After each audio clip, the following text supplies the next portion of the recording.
Hello everyone, this is Casey Wagon Seller, also known as Wagon.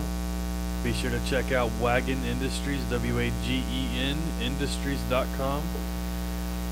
Just peruse around a little bit, read some stuff, go down to categories on the right hand side if you're on a desktop computer or a laptop. Be sure to click on a couple different categories. I write about all sorts of stuff, not just about getting high. So, I'm with my boys, Rob and Rall. What's going on? We're gonna have a round table tonight, guys.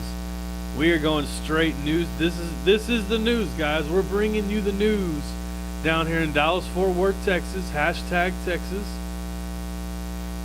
And you know that's what we're doing. So with that introduction, let's go ahead and bring it over to Rob, man. What's the story? Alrighty, let's just jump right into it. So the first topic is going to be: should law enforcement punishment be 10 times worse? I pulled up a statistic on policemisconduct.net. 1 out of every 116 police officers estimated will, be involved in in some kind of misconduct this year, or within the year. So, what that leads me into is, well, should the punishment on them be worse? Like, should we be for every time we have to kick a cop off the force? Should we be saying, okay, how many years in jail, how many years in prison, and, what kind of statement are we going to set, or precedent are we going to set for the community to let them know that we can't bring this back in? Because obviously, if you find corruption and you do something about it, then these are all good things. Yeah. But what happens when you remove the corruption and then just walk away from, like someone still has to fill that place. Like for every corrupt cop that gets pulled off the streets, there's another one to replace him just as quickly. Yeah, no, totally. Yeah, no, I mean that's a really neat statistic. I haven't personally done so much research, but just based off the information that you've given me, I would say that there's so many police incidents of violence because the police forces are too big.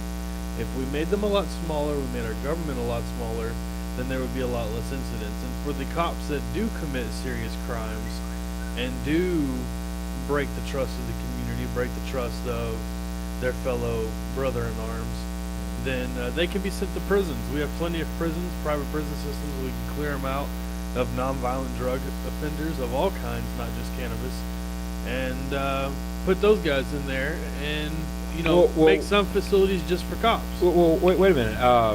So you want private prisons? You want private? Well, actually, no. Let's go ahead and let Raul get it. Sorry, go ahead.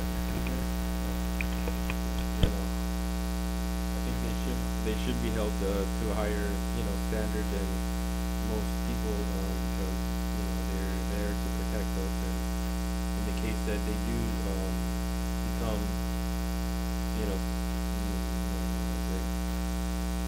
do become bad, there should be some severe punishment as an example for all the other guys that are doing this. If they want to be bad, if they have higher standards that they have to abide by.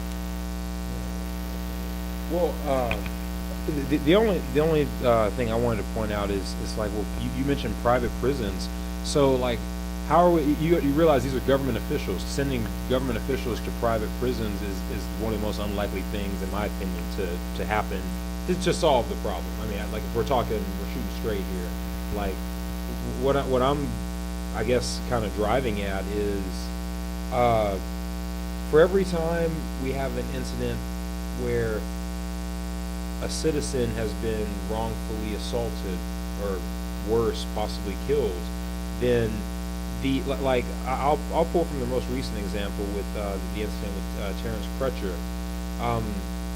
The cop that murdered him was only given manslaughter, not murder. For those out there that don't understand the difference, manslaughter is only a type of murder. That's about the simplest way to put it.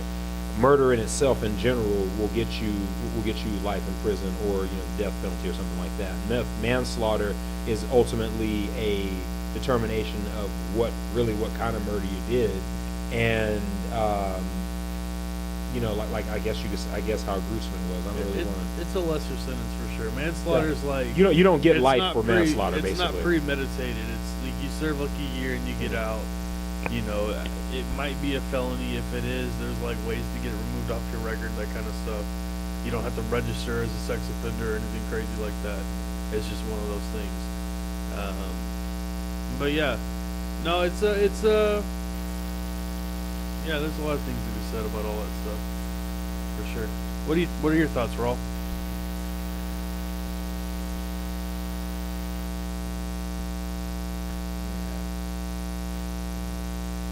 I've heard of case of a guy that, he was a good guy, and then he went out at night with his friends to a bar, and the guy was messing with him. He ended up punching the guy, and when the guy fell, he hit his head and he killed him.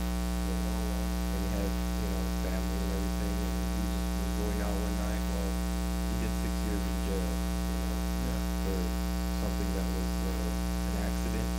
But a lot of times, you see these police who commit brutalities against civilians and sometimes innocent, and their trials go to court, and the case is usually thrown out, or the cops walk free. It's just a unfair system that is out there, which Well, and then don't agree with. right, and really like that's where I'm trying to jump on mainly, is that when you have a justice system that like the punishment is just kind of lightened for the police officer versus the city. Obviously, if it's another citizen committing manslaughter to another citizen, there's no argument about if they're going to go to jail or how much time they're going to do, or period. But with cops, it's like, well, no, we don't want them to go to jail. It's just like with the recent incident, not to digress, but that was happening with sexual assault cases, where you hear in the news, these professors are saying, well, this is a surprise to them, like they didn't know this was already happening. Like, the thing is, if all you're doing is sweeping it under the rug, and then having a reactionary response when you think it's the first time it happens, I mean, that's not really getting anything done. That shows another. And we were talking about this, Casey, about inefficiency of government. Like, our taxpayers are, our tax dollars are paying for a system where our protectors are killing us, and so Yeah. So in other words, we're not safe around the people we're paying to protect us. So how do you adjust a situation like that? Is really where I was going from the very beginning. Yeah, completely. Yeah, no, there's a lot of things about the United States that's completely screwed up, and I don't think that's a secret to a lot of people. I think more and more people are waking up to it. I think a lot of people, especially in the South, are pretty blinded to it. I think a lot more people up north in the West, out in Colorado especially, are a lot more aware of what's actually happening in the United States of America. We are in very turbulent political and economic times. The stock market is predicting another crash. I predict that silver and gold is going to go through the roof. Invest in palladium if you've got that too. Iron, both in the form of guns and in just like bricks of iron, raw goods of any kind. Agricultural products, tobacco, food products, beverages, wine, anything like that, and you're not going to go wrong. All right, I'll go ahead and move on to the next topic. I wanted to jump in on it's about the NFL's ratings. The NFL's ratings have gone down because of national anthem protests. It's been confirmed by multiple media sources. I want to wrap a taste on about a couple of weeks ago. Ruth Bader Ginsburg, Supreme Court Justice Ruth Bader Ginsburg, said that national anthem protests are dumb and disrespectful. I'm not really. I don't want to respond specifically to her comment as opposed to, like the culture of her comment. That obviously she's speaking for a culture of people who didn't have this problem in her generation when they were growing up. And the reason why I bring that up is because I feel like, well, maybe maybe we can talk about that. Do you really believe that maybe that's what some of the distance is in terms of the NFL audience and the NFL games, right now is that there are people that not only are they possibly racist, but they never expected that an issue like racism could infect sports, could infect entertainment so well to the point that now it's apparent that you got kids in school that are kneeling at their high school, their middle school games or whatever.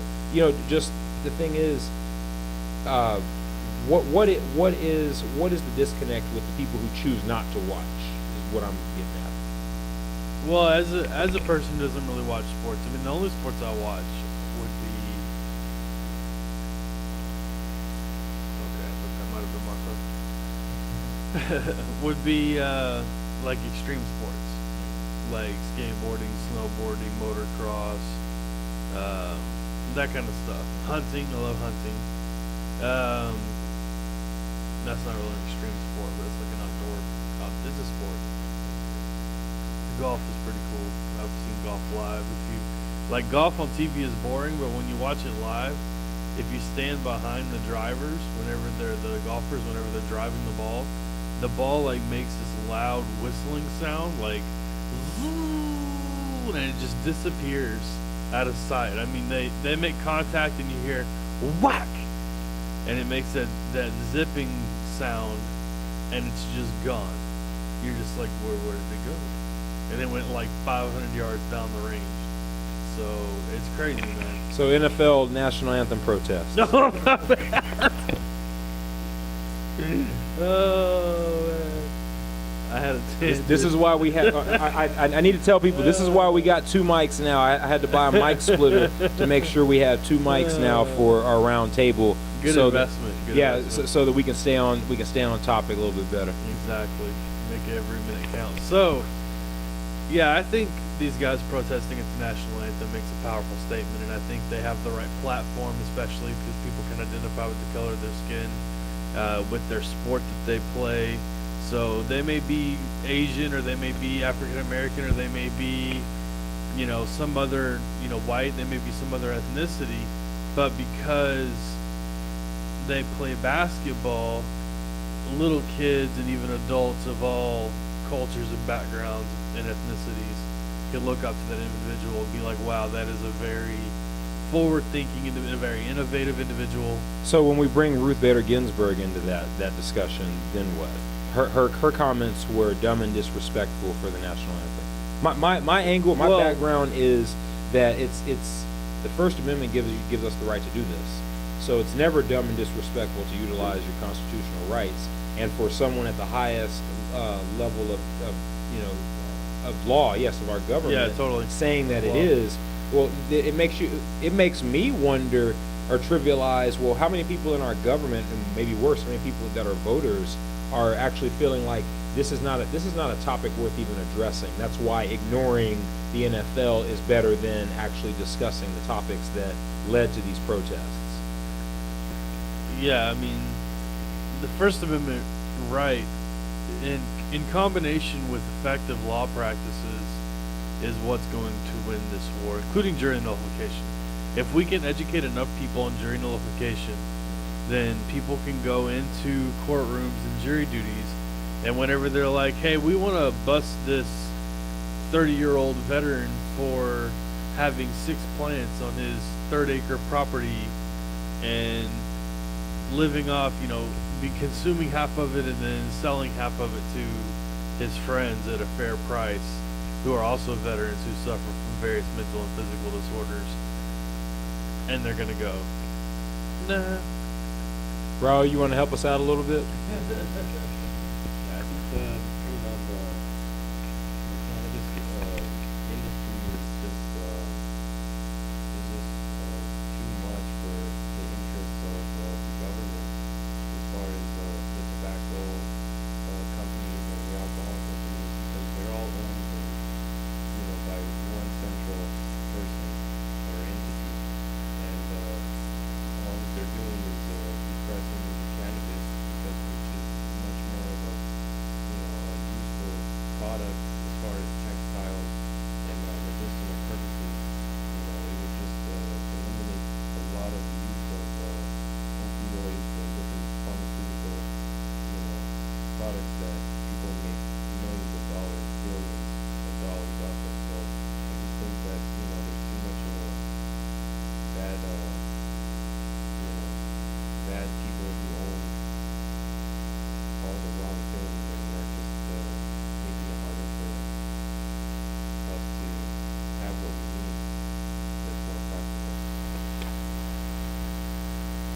And there's lots of room to make some money in the cannabis industry. This is one of the reasons why these industries suppress the cannabis industry, is because it can put them all out of business. And I mean, and this is a conservative number. Colorado's pulled in 2.5 billion, somewhere in that neighborhood, since legalizing. I think Texas could make 10 billion in the first year.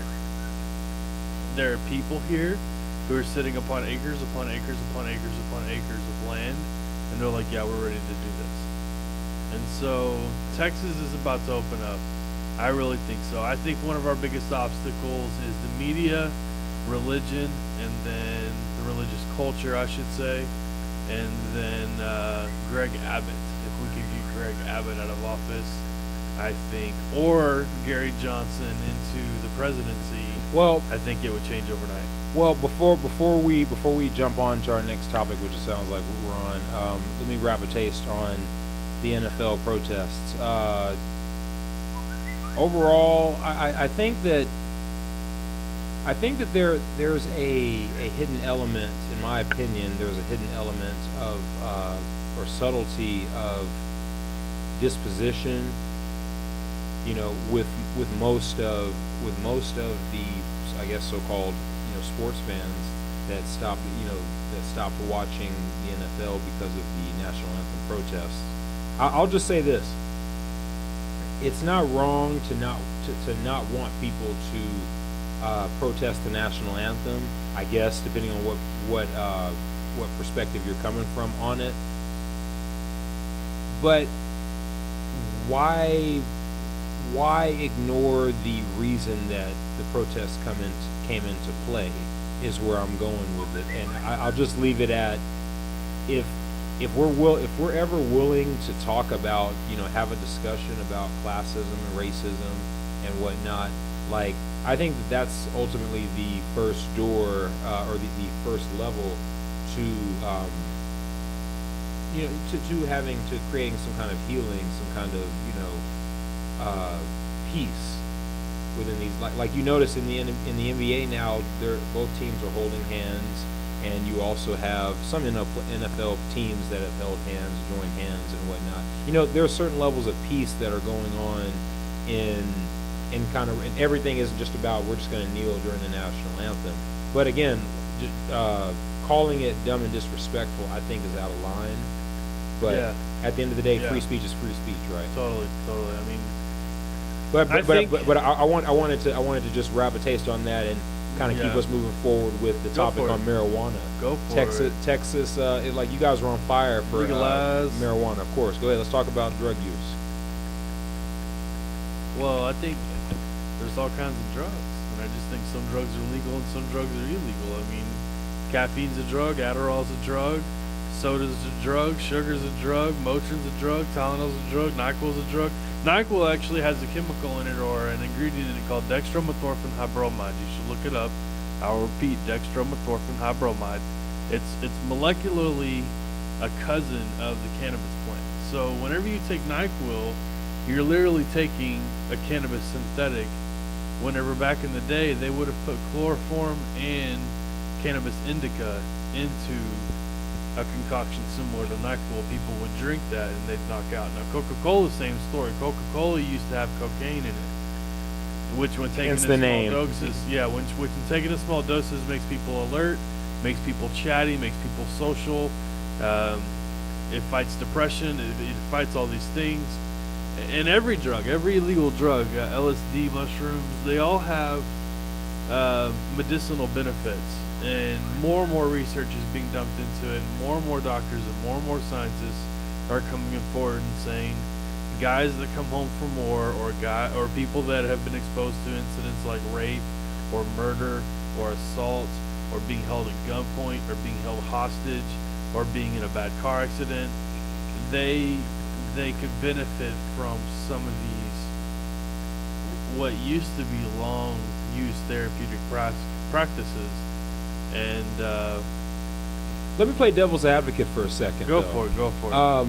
What do you say? What are you supposed to say to people? I mean, either one you can answer. What are you supposed to say to people that say, "Well, wait a minute, like we can't legalize drugs, or we can't like open up drug policy. We're gonna hurt the kids. We're gonna hurt the safety of the community. Like it can't be about just the pothead just wants to not go to jail for using pot. He's not bothering anybody. Sure, when we're talking about marijuana, but now we've put all drugs on the table.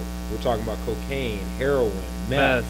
And so like we're talking about drugs that kill. Ecstasy. Yeah, exactly. For We're sure. talking about drugs that kill now. So Drugs that kill. When we're talking about drugs that kill, we're talking about death. We're talking about inefficiency to secure the community, which could open up the doors for crime. And then we're back on the whole earlier topic with law enforcement. Well, meth can kill, just like fentanyl can kill. Fentanyl kills Prince. It's actually a more processed form of heroin. It's like 50 times stronger than street heroin, and it killed Prince. And the way it kills is that it stops the respiratory system, the nervous system, the respiratory system literally break down. They stop breathing and they suffocate to death. It would be like drowning, sitting in a chair like this. It's got to be miserable. So you don't have that kind of problem whenever you use cannabis. Cannabis can be used in very large quantities. I mean, people can take hundreds and hundreds of milligrams a day, and there's no way it can kill. Like, milligrams is nothing. Like, you would have to consume half your body weight in pounds in order to die, and you'd have to do it in about 10 minutes. And it's not even remotely theoretically possible. The most a person could process would be maybe an ounce or two, and that would be pushing it. Like, there was a guy online who ate a whole ounce, and that's crazy because that's a lot of weed to eat. And people who dab a whole gram, same story. But those guys are still 1/1 billionth away from the level where they would need to be in order for the dose to be fatal. Well, but see, here, again, I got to play the devil's advocate. I agree with the libertarian philosophy that, look, you can find a medicinal purpose or a recreational purpose for everything, but that goes both ways. When you're talking about drugs, what happens if okay, I'm a person that decided, you know what, I like the smell of paint. I'm going to huff paint until it gives me some kind of mental abnormality. I don't want to say cancer. I don't necessarily think that's what's going to happen. But huffing paint is eventually. Who remembers whippets? Yeah, I was going to say if you want to, like, the thing is, if you want to huff paint, if you want to like sniff markers and everything, I mean, you have the freedom to do it, yes, but here's the thing. Now you have the government having to constantly come back and forth and regulate and say, well, of course you're being stupid. But I mean, the Constitution says you can be stupid, so their catch-all is that, well, let's just make it illegal so we don't have to call you stupid for using it. The government's job is not to protect us from ourselves. If we want to be dumb or we want to be creative, like, see, the problem with making such laws and the problem with suppressing research is what happens is you have people who are going to do it anyway. You have a black market that's feeding violent gangs. Whereas whenever you take the industry out of the hand of violent gangs, the cartel, local gangs, and you put it in the hand of successful young entrepreneurs who are not violent, and when you can settle things in court, and when you have actual protection. See, the problem with the industry like out west is, like, in California, there's so many industries operating, and they can't use banks. So what happens is you get these guys who have got safes the size of refrigerators, and they have pounds upon pounds of weed in there, pounds upon pounds of cash, and pounds upon pounds of silver and gold, and probably like a pistol and a rifle and a shotgun. And they just, out of their house or out of a business front or out of whatever, they literally just hold down this industry, like a hard-bred Cali boy or like, whatever else. And so, I don't know. I've witnessed that firsthand. I've been in that culture, and it's real interesting to come back to Texas and then see the hostility and the prohibitionists that exist here. Let's give Rall a chance to give give Absolutely. 2 seconds on, or 2 cents on. Well, I mean, you guys have the topic. You're talking about marijuana. I'm just playing, the devil's advocate. I think, you know what, the cannabis users haven't proven to me that they can use their their plants in a safe manner or in a manner that doesn't threaten the lives of my children, the lives of my family, the lives of my community. All they're saying is they just want to smoke pot, and I'm saying that no. And that's, I think, the problem with the government is that they're just, they say no. And when you look at it, it would just eliminate a lot of the money that is a burden on the actual government and the taxpayers that to produce and pay for drugs. Examples like, pharmaceutical drugs that are just way overpriced and just put money in pockets of billionaires when you can have a natural product from the ground that can take care of several different problems as far as seizures and PTSD. For example, there's kids out there that the medicines don't work on them. They have cerebral palsy and multiple sclerosis, and it's sad to see that that there are more regulations and prohibition on marijuana and cannabis CBD oils that they can use and benefit from, and the government will just refuse to act on it because they know their interests with the pharmaceutical companies who pay them the money to keep those laws the same. Any last thoughts? I would like to see cannabis and other drugs, illegal drugs, legalized because it would make a massive impact on the private prison systems, mass incarceration, the alcohol industries, the pharmaceutical industries, the textile industries, the paper industries, a lot of industries, language. There are dialects for people who speak prohibition, whatever it is, prohibition English, prohibition Spanish, prohibition Italian, prohibition Japanese, any language you can think of. It's not just as simple as there's English, Spanish, Italian, French, Portuguese, Latin, Hebrew. Like there is like proper business Hebrew, proper like home Hebrew, like pseudonyms for things, mom and dad versus, first names or whatever else. And then, there's allegory, there's poetry, there's culture, there's metaphysics. They view time different. The Greeks in their grammar, if you could imagine this, the Greeks didn't have any way to denote time. So we don't know if it was happening or if it is happening or if it will happen or if it happened before or if it will happen again. There was no barometer for that, but they made up for it in other ways. And to be honest, that part went over my head. I only studied it for about 6 months, but Greek was fascinating. Hebrew was the same way. Hebrew did have a way to tell time, and I thought it made a lot more sense even though I read from right to left. So go figure on that one. But yeah, so that's my final thoughts on cannabis and languages and culture and First Amendment rights and protesting. Well, I was going to bring up the next topic being the research I've been doing on the election, campaign finance. I'm sure you guys are aware of there's a chapter specifically for it's convention funding, I think is what it's called, where literally our tax dollars are funding both the Democratic National Convention and the Republican National Convention.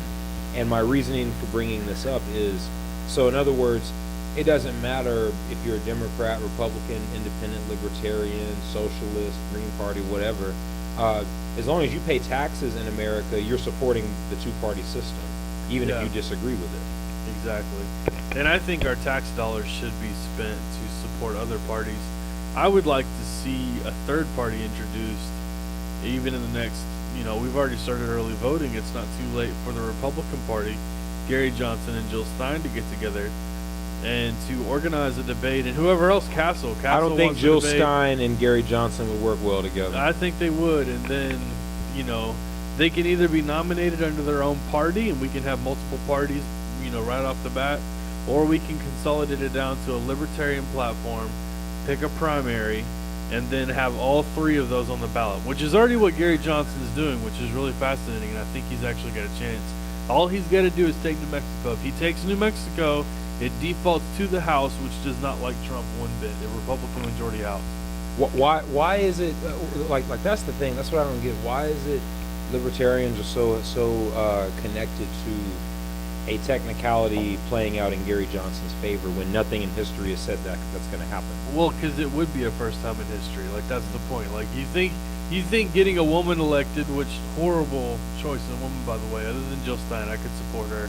If we were to put a woman in office, it might as well be Jill Stein. Or, putting a businessman with no experience, also, a world record or some sort of a first. But if we put, if Gary Johnson is able to default the vote, shatter the two-party duopoly, and get elected by a Republican majority House, whose Speaker of the House, Paul Ryan, has spoken very favorably of Gary Johnson. Then, so what you have here, sorry, I didn't mean to cut you off. What you have here is assortment of Republicans that are endorsing the Libertarian candidate. I think we talked about this about a week ago. Like, what's the difference between the Republican Party and the Libertarian Party if you got both platform representatives are interconnected? Like, well, the Libertarian platform is the old Republican platform. And I think a lot of people, if you were to dig into policies and voting and different things like that, you would find that to be the case. Where, especially in the mindset of, say, around the Revolution, this idea of people deserve to be free, all are created equal under God. Doesn't matter what color they are, doesn't matter what gender they are, doesn't matter if they're straight, if they're gay, if they're rich, if they're poor, if they're immigrants, if they're smart, if they're dumb, if they're disabled. They have a right to life. They have a right to liberty. We need to be looking out for people. We need to stop killing people. We need to quit making business out of war. We need to quit allowing the ruling elite to control us through currency. I mean, it's only cotton, guys. It's cotton, which cotton is indicative of slavery. We need to start moving silver and gold like some pirates or some Navy sailors. I'm calling my boys to become some pirates. Arr, you know what I'm saying? Can you hear me, guys? I hear you. I have a disposition with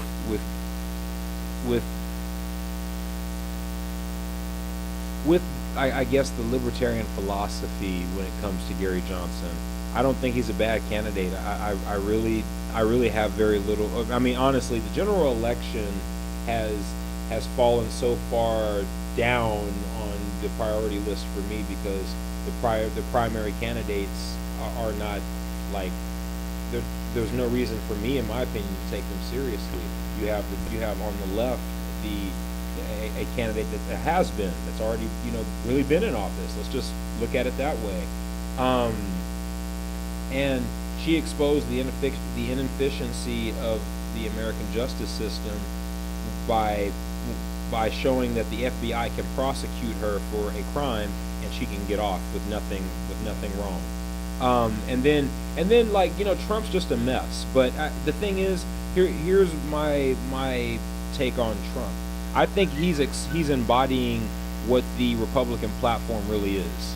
He's exposed the core values of the Republican platform, and most moderate Republicans, or some would call themselves libertarians today, would distance themselves or radicalize themselves from Donald Trump because it's a game. You don't want, Bill Clinton did this with the Democrats and the Sister Soldier movement, where the Democratic Party radicalized away from, one of their main demographics, which was African Americans. In terms of, really for the same, from some of the same topics we've been talking about today, law enforcement and drugs and whatnot. But what I'm saying is, there really is just there just isn't enough in my opinion, to tell me that Gary Johnson has what it takes to take us from where we are. Like, basically, whether you supported Obama or not, he's been in for 8 years. He's done his time, and now he's about to move on. At the end of the day, that's what happened. I'm gonna say he took us out of whatever mess Bush called himself putting us into, and attempted to reverse the situation. How you put us into debt after we had a surplus is still kind of throwing me off anyway. But I won't go back that far. I'll just say there is a legit